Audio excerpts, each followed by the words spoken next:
নমস্কার বন্ধুরা, welcome to আরকে sports. আশা করি তোমরা সবাই সুস্থ ও ভালো আছো।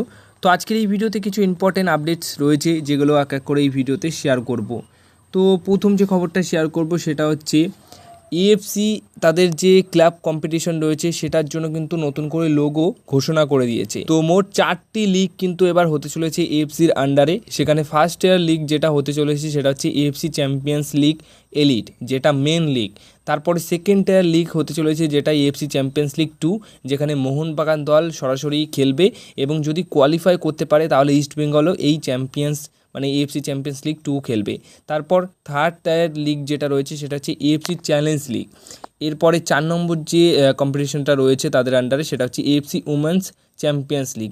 তাদের উমেন্সদের ক্ষেত্রে কোনো রকম ভাগাভাগি নেই, শুধু ম্যানসদের ক্ষেত্রেই ভাগাভাগি রয়েছে, যেটা AFC champions league elite, AFC champions league 2, AFC challenge league. তো এই 4টি লিগের যে লোগো সেটা কিন্তু নতুন করে ঘোষণা করেছে, যেটা তোমরা স্ক্রিনে দেখতেই পাচ্ছ। এবার যে বিষয়টা শেয়ার করব সেটা হচ্ছে ইন্ডিয়ান ক্লাবদের কিন্তু লাইসেন্সিং যে প্রক্রিয়া রয়েছে সেটার জন্য তো অ্যাপ্লাই করতে হয়, তো সেটার রেজাল্ট কিন্তু চলে এসেছে। তো যে কটা ক্লাব গ্রান্টেড হয়েছে তাদের লাইসেন্সের, সেটার দিক দিয়ে যদি বলি তাহলে বেশি না, 9টা ক্লাব এই লাইসেন্সের ক্ষেত্রে গ্রান্টেড পেয়েছে, তাদের সব কিছু ঠিকঠাক আছে, লাইসেন্স ঠিকঠাক পেয়েছে। সেই 9টা ক্লাব হচ্ছে Punjab FC, Mumbai city FC, Mohun Bagan, FC Goa, Bangalore FC, Chennaiyin FC, north east United FC, east Bengal FC এবং মোহামেডান এসসি। এই 9টা ক্লাব কিন্তু এই যে লাইসেন্সের পরীক্ষায় বা প্রক্রিয়া রয়েছে সেটা কিন্তু গ্রান্টেড হয়েছে। আর লাইসেন্স যাদের রিজেক্ট হয়েছে সেই 4টি দল রয়েছে Jamshedpur FC, Hyderabad FC, Kerala blaster FC এবং ওড়িশা এফসি। তো এই কটা দল কিন্তু আইএসএলের দল। তো আইএসএলের 4টি দলের লাইসেন্স কিন্তু রিজেক্ট হয়েছে, যেটার জন্য অ্যাপ্লাই করেছিল কিন্তু তাদের যে লাইসেন্স প্রক্রিয়া সেটা রিজেক্ট করে দিয়েছে। তো এটা জানানোর পর যে সবশেষে খবরটা শেয়ার করব সেটা অত্যন্ত একটা খারাপ খবর এবং একটু অন্যরকম খবর। এটা আমরা হয়তো দেখতে চাইছিলাম না বা জানতে চাইছিলাম না, কারণ এরকম আমরা কখনোই চাই না, কিন্তু একটা সময় আসে যখন এরকম খবর অটোমেটিক আসে, কারণ একটা প্লেয়ারের তো সারা বছর খেলে যাওয়া সম্ভব নয়। তো সেই মতো সুনীল ছেত্রী কিন্তু তার আজকে সোশ্যাল মিডিয়া হ্যান্ডেলে তিনি আজকে নিজের সরাসরি ফ্যান্সদের জানিয়ে দিয়েছেন যে তিনি কিন্তু রিটায়ারমেন্ট নিতে চলেছে, ফুটবল জীবন থেকে অবসর নিচ্ছে।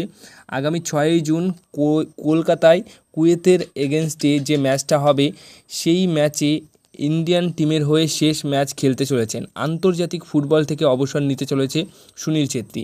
এবার একটা বিষয় কি, সেটা হচ্ছে আন্তর্জাতিক ফুটবল থেকে আর ক্লাব ফুটবল থেকে এই দুটোর মধ্যে পার্থক্য আছে, কিন্তু যেটুকু খবর যে আন্তর্জাতিক ফুটবল থেকে অবসর নেবে, তো সেখানে কি ক্লাবের ক্ষেত্রেও নিচ্ছে, এটা নিয়ে আমি একটু কনফিউজড আছি। তো দেখা যাক সেটা কী হয়, কিন্তু ফুটবল জীবন থেকে অবসর নেওয়া ইন্ডিয়ান টিমের হয়ে না খেলা সেটা তো অবসর নেওয়াই পুরো একদম।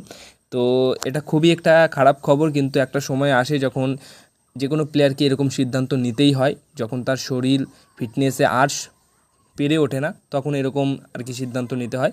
তো এবার আমরা তাকে অন্য কোনো দায়িত্বে তো অবশ্যই দেখব, সেটা ইন্ডিয়ান টিমের হোক বা আইএসএলের কোনো দলের হোক।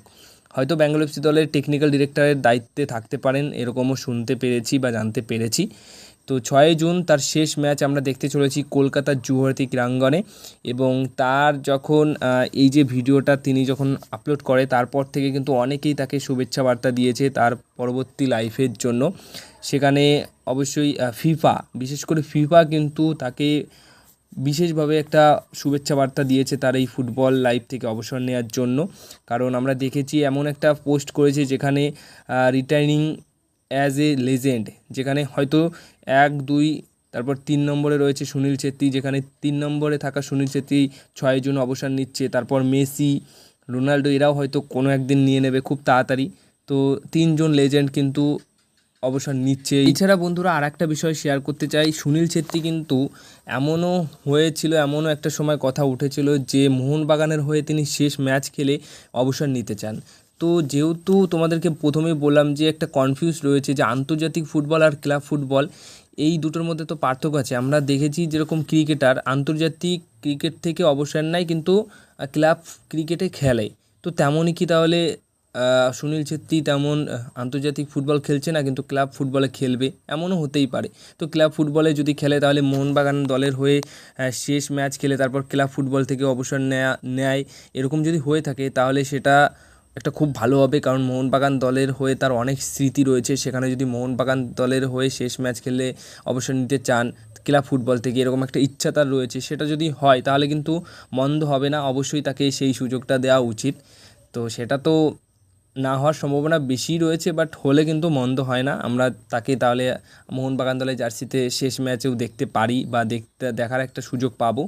এবং আরেকটা বিষয় যেটা শেয়ার করব সেটা হচ্ছে সঞ্জীব গোয়েঙ্কাও কিন্তু তাকে শুভেচ্ছা বার্তা দিয়েছে। সঞ্জীব গোয়েঙ্কা শুভেচ্ছা বার্তা দিয়েছে, কিন্তু সঞ্জীব গোয়েঙ্কাকে আমরা একটা কথাই বলবো, যদি কোনো দিন সম্ভব হয় খুব তাড়াতাড়ি তাকে সই করিয়ে বা তাকে যেভাবেই মোহনবাগান দলে এনে তাকে যদি শেষ ম্যাচ খেলানো যায় ক্লাব কেরিয়ারে, তার মোহনবাগানের খেলার ইচ্ছা রয়েছে শেষ ম্যাচ, এরকম কথা কিন্তু অনেক দিন আগে উঠেছিল। সেটা যদি হয় তাহলে তো খুব ভালোই হয়। সেটা যদি করে সঞ্জীব গোয়েঙ্কা তাহলে তো খুব ভালো। তো সঞ্জীব গোয়েঙ্কা তার উদ্দেশ্যে যে বিষয়টা লিখেছেন সেটা হচ্ছে, একটি যুগের পরিসমাপ্তি হলো। সুনীল ছেত্রী একজন সত্যিকারের কিংবদন্তি এবং লাখো মানুষের অনুপ্রেরণা। আপনার আবেগ, উৎসর্গ এবং মাঠে অবিশ্বাসীয় মুহূর্তগুলি খেলাধুলায় এই অস্মরণীয় চিহ্ন সবসময় থেকে যাবে। আপনি যে সমস্ত স্মৃতি আমাদের উপহার দিয়েছেন তার জন্য অনেক ধন্যবাদ। আপনি যা রেখে যাচ্ছেন সেগুলো থেকে যাবে, আমরা আপনাকে সবসময় মনে রাখবো। এরকমই একটা বিষয় তার উদ্দেশ্যে যখন তিনি জানতে পারেন যে, যখন সবাই আর কি জানেন, তো সেই মতো সবাই শুভেচ্ছা বার্তা দিচ্ছে, তো তেমন কিন্তু সঞ্জীব গোয়েঙ্কাও দিয়েছে। আর সবচেয়ে বড় কথা আরেকটা জিনিস দেখলাম যে আইপিএলের টিম মুম্বাই, বেঙ্গালুরু, চেন্নাই এরাও কিন্তু এই সুনীল ছেত্রীর রিটায়ারমেন্টের কথা শোনার পর তারাও কিন্তু পোস্ট করেছে। কিন্তু মোহনবাগান দল এখনও কোনো কিছু, আমি ভিডিওটা যে টাইমে করছি তখন অবধি কিন্তু কোনো রকম করেনি, পোস্ট করেনি, হয়তো পরবর্তী সময় করবে। কিন্তু এখনও অবধি আমি যে টাইমে ভিডিওটা করছি সেই টাইমে কিন্তু দেখিনি যে তাকে নিয়ে কোনো পোস্ট করেছে। হয়তো পরবর্তী সময় সেটা করবে। আর